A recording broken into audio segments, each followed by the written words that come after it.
Good morning बच्चों।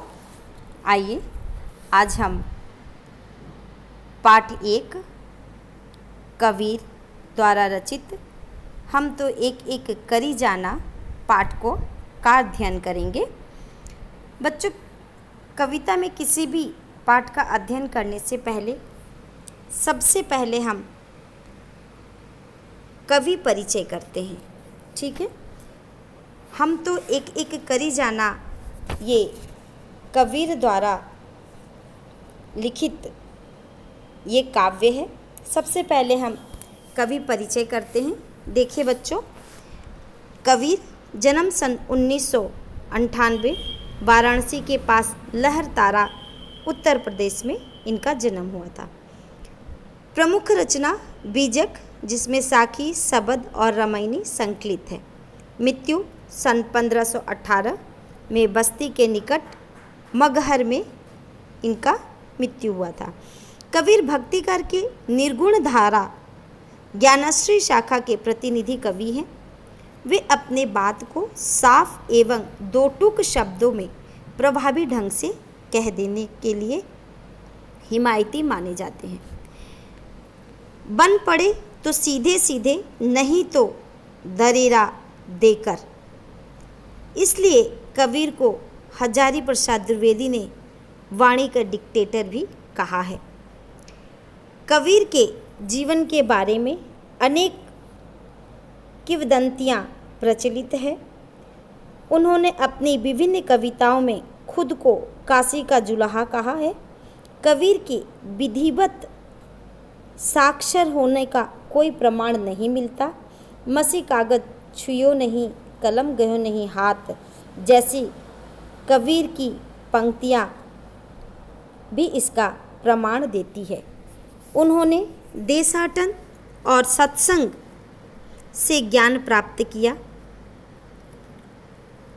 किताबी ज्ञान के स्थान पर आंखों देखे सत्य और अनुभव को प्रमुखता दी है।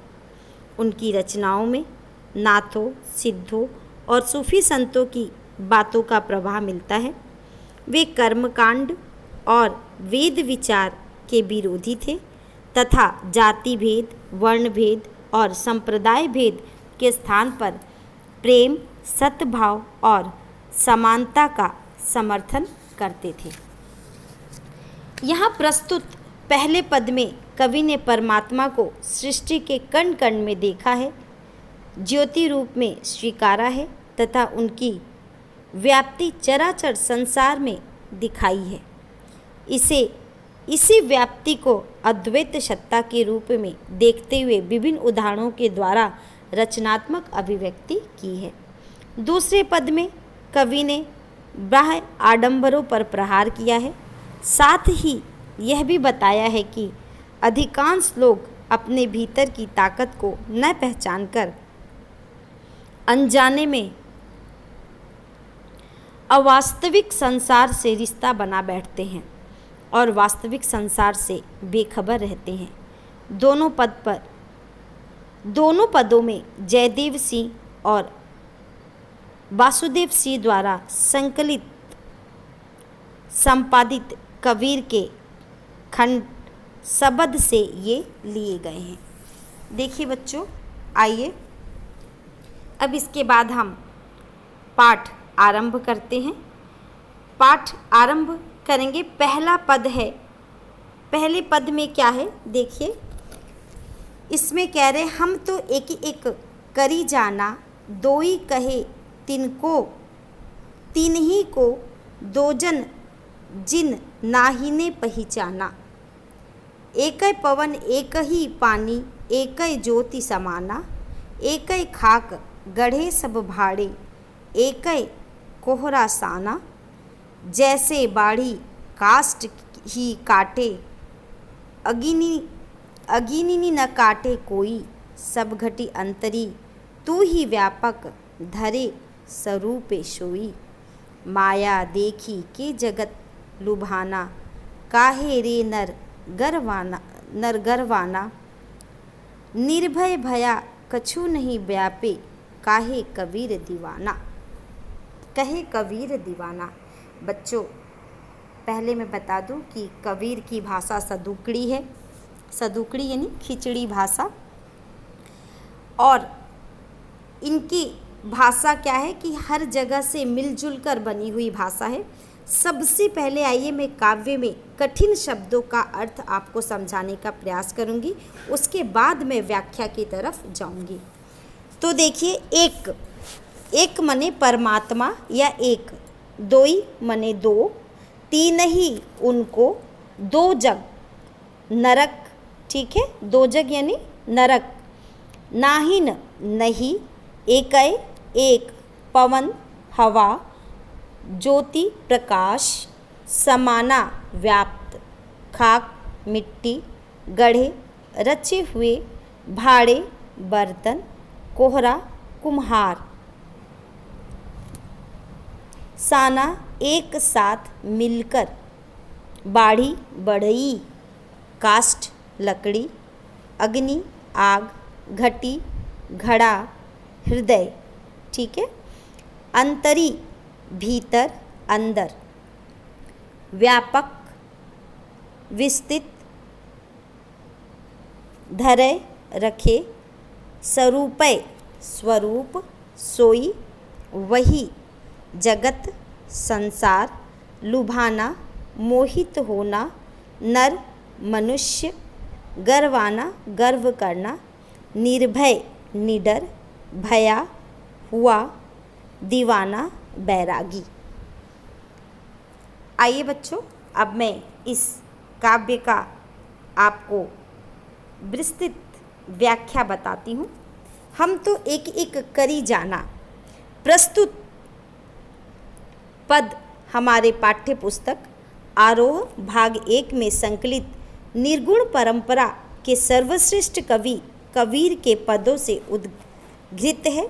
इस पद में कबीर ने एक ही परम तत्व की सत्ता को स्वीकार किया है, जिनकी पुष्टि में वे कई उदाहरणों से वे करते हैं। देखिए, हम तो एक एक करी जाना। कबीरदास जी कहते हैं कि हमने तो जान लिया है कि ईश्वर एक ही है। दोई कसे कहे तीन ही को, दो जग जिन नाहिन पहचाना। जिसकी पुष्टि वे आप देख सकते बच्चों कि इस तरह से मैंने ईश्वर के अद्वैत रूप को पहचाना है। अद्वैत माने ईश्वर के कई रूप हैं, ठीक है, और लेकिन सत्य तो ये है कि ईश्वर एक ही है। हालांकि कुछ लोग ईश्वर को अलग अलग बताते हैं, उनके लिए नरक की स्थिति है, क्योंकि वे वास्तविकता को नहीं पहचान पाते। वे आत्मा और परमात्मा को अलग अलग मानते हैं। कबीर ईश्वर की अद्वैतता का प्रमाण देते हुए कहते हैं कि संसार में एक जैसी हवा बहती है, एक जैसा पानी है तथा एक ही प्रकाश सब में समाया हुआ है। कुम्हार भी एक ही तरह की मिट्टी से सब बर्तन बनाता है, भले ही बर्तनों का आकार प्रकार अलग अलग हो। बढ़ई लकड़ी को तो काट सकता है, परंतु आग को नहीं काट सकता। इसी प्रकार शरीर नष्ट हो जाता है, परंतु उसमें व्याप्त आत्मा सदैव रहती है। परमात्मा हर एक के हृदय में समाया हुआ है, भले ही उसने कोई भी रूप धारण किया हो। यह संसार माया के जाल में फंसा हुआ है और यही संसार को लुभाता है। इसलिए मनुष्य को कभी भी बात को लेकर घमंड नहीं करना चाहिए।